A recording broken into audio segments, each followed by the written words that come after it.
Hi, this is Lakhi Singh, the Property Fixer.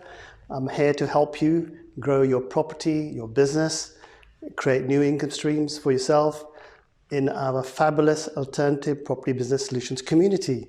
So if you want knowledge, insights, information that's going to help you support you in your business and property journey and your income journey, then in our community we'll be giving away tons and tons of information, 20-minute clip videos breaking down lots of valuable knowledge. So do watch us, and a lot more to come in June after the lockdown.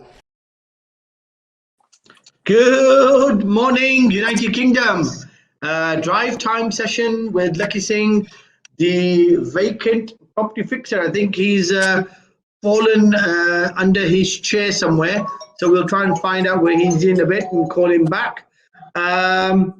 We have the famous Neuro Singh, and I think you were in London yesterday, or was it? Yes, and you were there to attend some famous, is it a business award of some kind? I want to ask you to give us a bit more explanation about the business award and the problems you must have felt, because if you've lost half of the year, hardly easy to make a decision about giving someone a business award, unless obviously the criteria is somewhat broader than just the yearly account. So this week again, we were talking about Buytolet, commercial lets, the commercial finance around Buytolet, and also yesterday we were talking about the best deals, or the probably the most interesting deals of 2020. Not much around, unfortunately. A difficult year, everyone agrees with that. And the saying for this weekend we've got is, if you find opportunity doesn't knock, build a door. That's quite deep. That's quite deep. So talking about positivity, about being and having the ability and having the sense of being determined not to accept that which does not come to you, but create the environment. It's a bit like, I think, was it Napoleon, was it? Or who was it who drew a line across his palm to confirm that he was going to be I think, successful in his war endeavors. I can't remember who it was, but somebody actually carved out a line across his palm to say, that is my future. And he actually denied what was told to him about his future. So it's called determination. So another man who's been determined in his life, Mr. Neuro Singh Johal, and we've given a summary before. Having worked through 3 recessions is a bit like created a metamorphosis of himself. He's like a butterfly who keeps reappearing in different colors. So first wave, or the first recession he was in, he was effectively a pioneer MC. That's what you want to call it. Second recession, he built up a event production company. Now, when we spoke to him last week, he's created an ecosystem that is feeding off the time after the virus. So he's saying when and if the events business comes back online, I'm going to be ready. But in absence, he has now shifted the business to a publishing house and a professional magazine.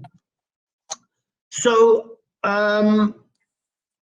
first thing about the saying for the weekend: if opportunity doesn't knock, build a door. It's very positive. It's very, can you and have you found in your career, Ninda, that you created chances where you found they weren't being positive about what you were saying, i.e. you were a pioneer, you talked about the Punjabi Bhangra vibe becoming, something that would be accepted by the mainstream. And now you have, a fusion between American rap and Punjabi music, etc. And I think you must have had a lot of people laugh at you because of that. A lot of traditional people who probably thought you were spoiling the essence of the culture behind Punjabi music. Give us your input. Tell us, did you have those situations? Did you have to create a door because people were laughing or sniggering at you or undermining your attempts? I think anybody who runs a business or something a bit different, it's impossible to get everybody to share your vision. That's just impossible. So obviously in the early days, we were producing Bhangra music for the Asian population, which was fine. I think it was the thought that I could scale it into mainstream. I think that was the difficult bit for people to understand, because they couldn't work out why somebody who was non-Asian would want to buy or consume an Asian musical product. I think that was the challenge. And equally, that challenge was shared by the non-Asian market, because they also said, why would we buy this product off you? Because our customers won't buy it off us. So the indigenous population, in other words, the people we were already selling to, saw the role, but only saw it within the Asian market. Everybody outside the Asian market shared the same view, but didn't think. So I'll give you an example. I was saying to Lakhi yesterday, when I was going to people like Virgin, remember Virgin Megastores? When I took the product to them, they said, oh, this sounds like world music to us. It's not quite world music. Sounds like what?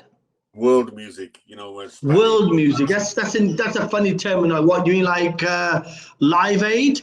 What's his name? From the what was it now? What was the name of that gentleman who started off? What was the gentleman? The Irish guy started off Live Aid or whatever it was. Yeah, Boomtown Rats guy from Boomtown. Boomtown Rats guy. That's right. I mean, a bit like that. Is that what they were classifying at and saying? No, I think they thought world music, like African music, Japanese music. But then when you took it to the world music people, they would say this is too this is too dancey. This has got too much of a dance floor. This should be in dance music. So basically, we couldn't get it categorized by anybody because nobody had come across Bhangra music. So in effect, what I was doing was creating a new market and taking a product into a totally new marketplace and trying to persuade them to buy it, and that was tough. Mm-hmm. And I think anybody who's in a recession. So this is okay. So this goes. So this is the point I'm making, that where opportunity doesn't not create a door. I mean, the point is that what could you describe that as an essence of this saying of the week, that you basically found everybody sort of turning you down or unable to recognize what you were talking about? Is that right? Absolutely. So there's always two ways of addressing a business. Either you go into a well-established marketplace and then you're competing with established players, or you try and find a place in the market that isn't being served somewhere that's you think there's an opportunity to exploit. And I try to do that. Mm-hmm. I try to do that with each of my models. So if I take the event side, when I went to an event, either I saw an event that was very educational and had no entertainment, or I went to an event that was all entertainment and no educational, if that makes sense. So that was a place I located and understood. But probably isn't there an inherent problem in that, Ninder, that it's a bit like oil and water? Somebody's coming there to just let their hair down and take out their stresses, and they want to do a bit of Bhangra or whatever.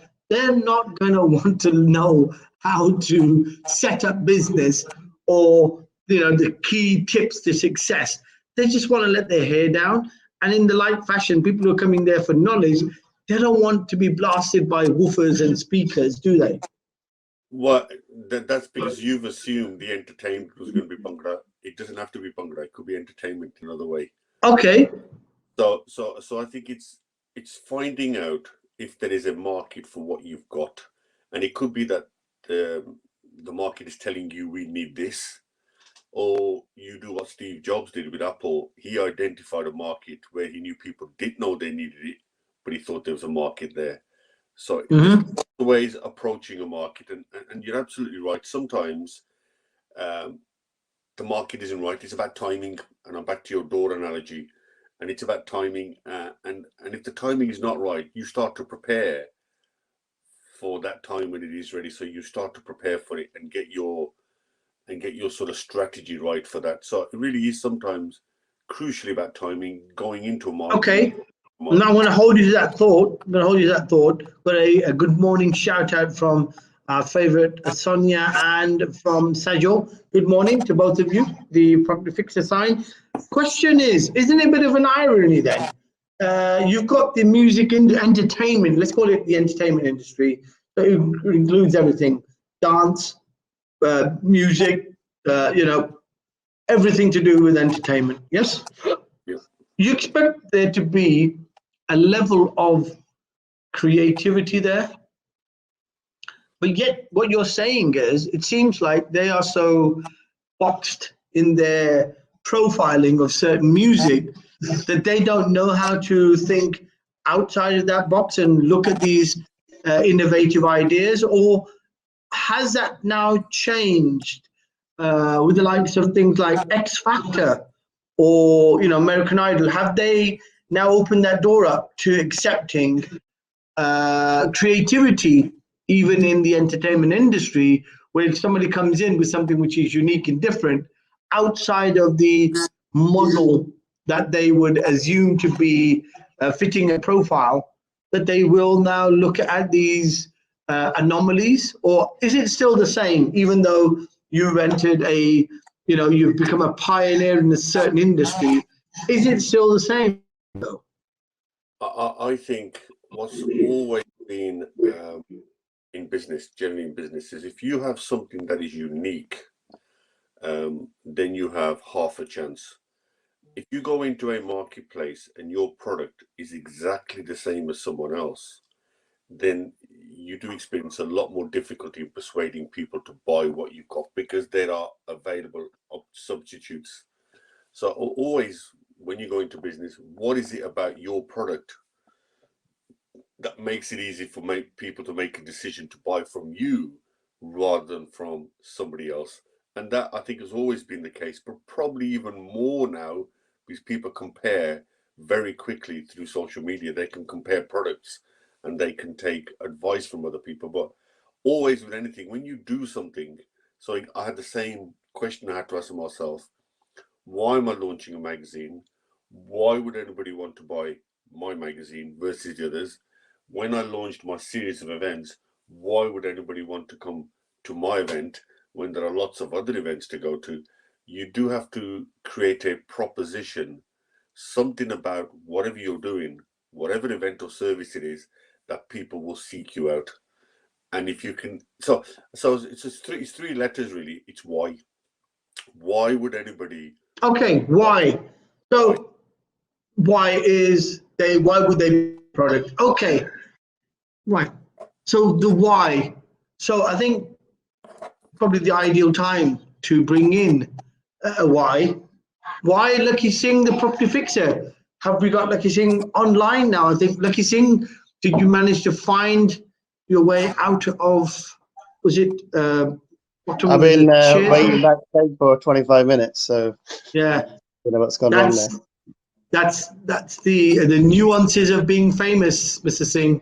Security, there was probably security scare on the front end, and people didn't want you to be sniped or something.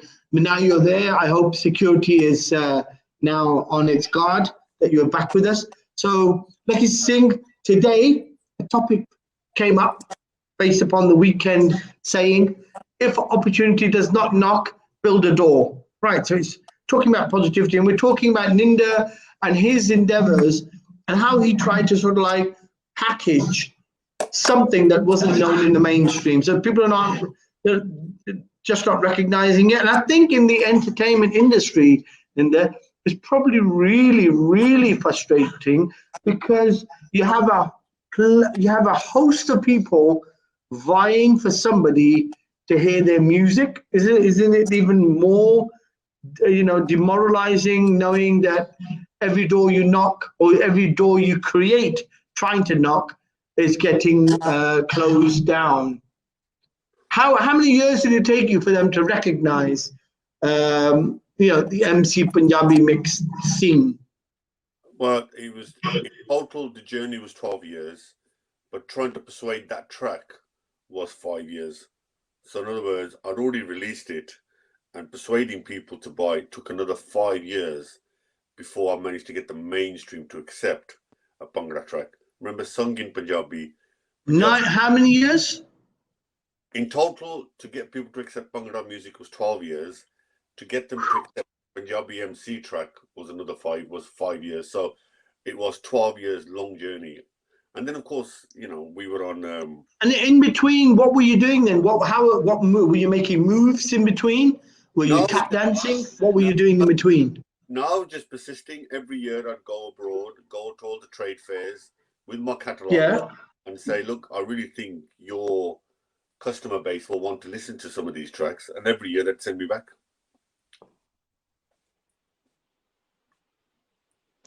So, I mean, very difficult.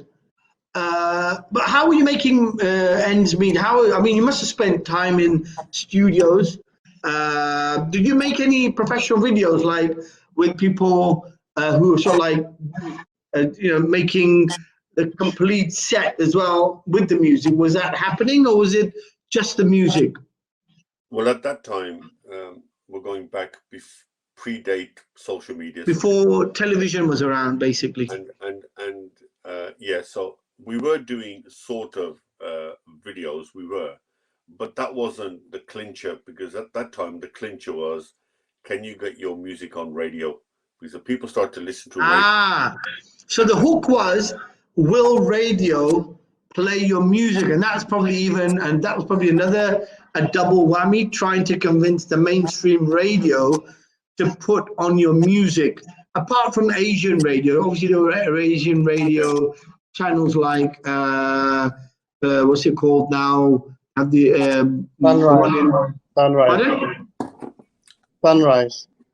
Sunrise in London, but I think in the Midlands, was it what's it called? BBC Asian Net, that's right, Asian Net, and there's another one there as well. I think there's another Asian. There's lots of them. But at that time, how many Asian? So were you trying to enter into the Asian radio stations, or was it you trying to get into the mainstream radio, like BBC One, Radio One, etc.? It was the mainstream radio, because the Asian radio stations were fine. We were already regularly selling Bhangra through the Asian radio station. It was getting the mainstream. Really, we were looking to scale, and could we scale globally? And that was the challenge. But that was the dream I had when I set the label up, that one day Bhangra music would be in the charts. Excellent. And nobody believed me. Yeah, well, that's it. That's one of the commonalities between yourself and Mr. Lakhi Singh, the property fixer. Nobody believed him. Lakhi Singh, does that not ring a bell of things in your past and your journey in the last 16 years, I think now? Is it 16 started? Depends where you're starting from. It seems like 100 years. 100 years, right. So obviously, looking at your age, probably yes. But what I'm trying to say is, have you had to create doors to knock on, or have you always known when to make the right moves? Well, luckily, I've been working with a management team, and a bit like Ninda, when things have changed, or there's something that's like, for example, COVID-19 now, they've looked at, this is a discussion that we had yesterday, is that they've looked at all the ideas that have come up in the last 5 or 10 years,